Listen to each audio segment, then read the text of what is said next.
Hello again, it's Lock Noob, and I have three challenge locks sent to me by my friend Tipene in New Zealand, all the way from New Zealand, and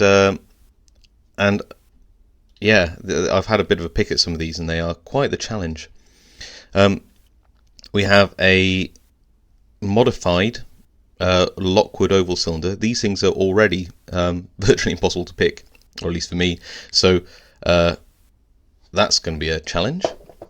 We have a challenge lock called Scopes Progressive Spools. Maybe if I can pick this one open at some point, I will be able to show you the inside and see why that's the case.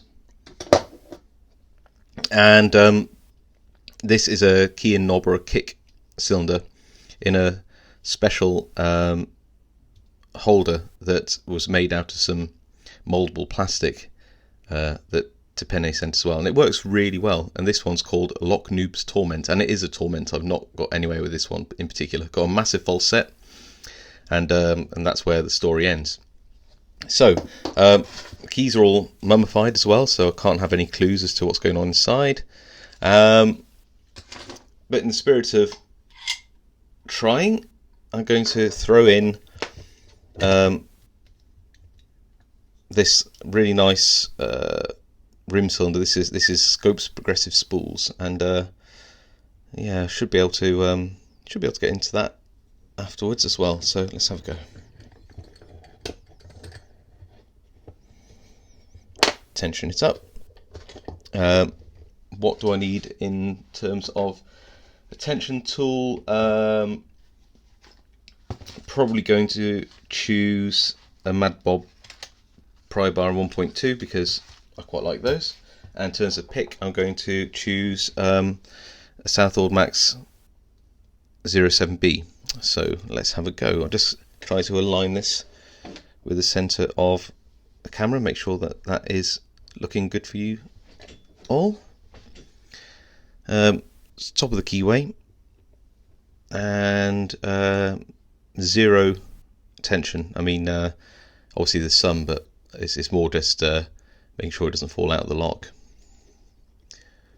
Okay, so I believe it's 5 pin, so just bouncing on 5, 4, 3, 2,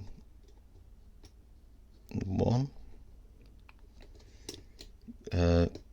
Little click on 5, 4, 3. Big movement on 2. Not much on 1. Let's keep going. Okay, click on 4, 3, 2, 1. Nothing much on 1.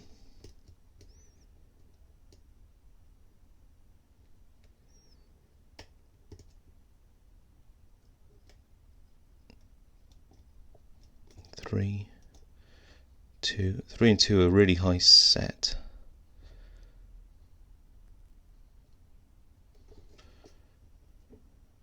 Okay, so counter rotation on 5, drop something, but we'll keep going. 4, into a deep false set again. 3, 2, 1, 6. Oh, counter rotation on 5, 4. Sorry. Come back to that one. 6, 5, 4, 3, 2, 1. Okay. So 5 is set. Got some counter rotation on 4. Might need to just back off manually.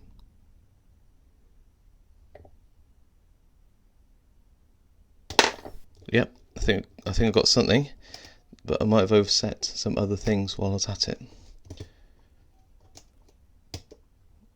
Back in to full set. So definitely got something.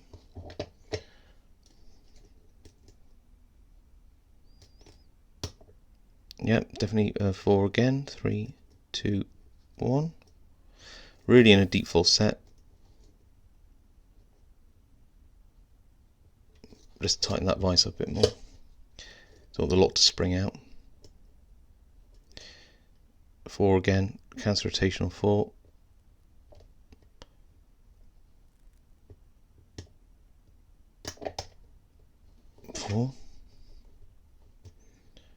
3, 2, 1, 0.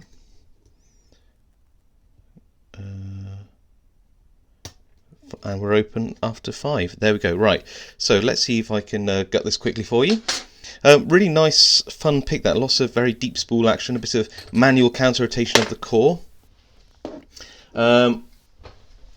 Get my gutting kit out as fast as I can, and tip the camera up a bit for you as well.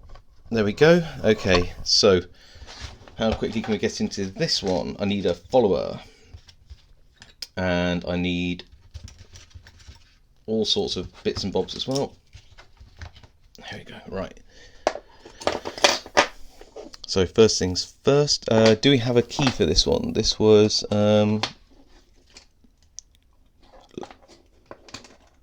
that's the kick. That's a kick challenge. Scopes progressive spools.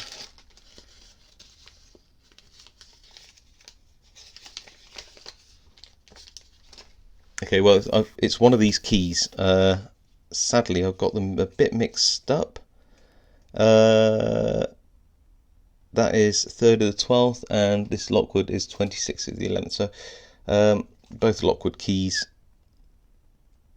Well, let's try and gut it without, and then we can have a look at what the bitting is that way. I don't want to ruin the surprise of those keys. So.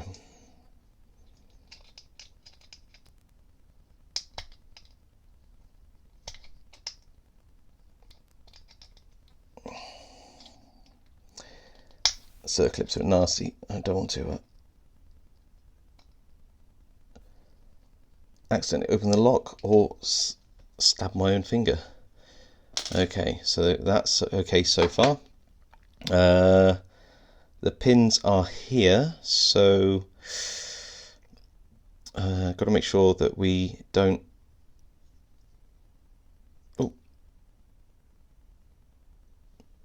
open the lock up by accident. Follower, that should work. Bit of pressure. Hopefully the pins won't all fall out. Hoping that is the right diameter as well. It seems to be okay. And here we go. Right. So let's. I'll have a look at anything that's threaded and all those kind of things. So this is pin 1. Wow, long pins. Pin 2, pin 3, pin 4, pin 5. Oh, it was 6 pin. Oh, I've been counting wrong. Never assume. I quite often go on feel, so that's a lesson for you right there. Is you know, maybe be good to count your pins up. So if we look at this core, try and get a bit of light in there. Nothing too much is threaded here, I don't think. I'm just having a bit of a closer look. I can't see any threading in the plug itself. Okay, so I'll just pop that down here. The pins themselves are all standard as well, so you can see that it had some relatively high cut pins, so 1 would have been low cut on the key, 2 and 3 they're relatively high, then low, high, low. Going into see what these spools look like. Here we go. So 1, put the spring down here, is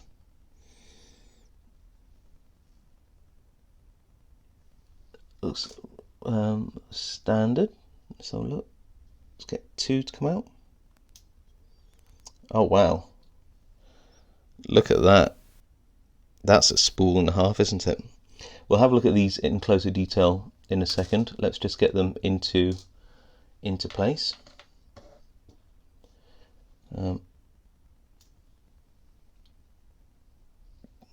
That's beautiful too, this one. Some and Tipene has hand crafted these pins as well. So we'll just have a quick run through what we get. Looks like a commercial serrated always a tricky one.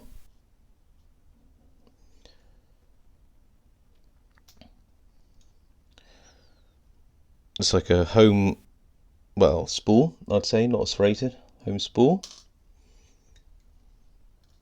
And pin 6 is another home, very deep spool, that one, wow. Okay, let me straighten this all up.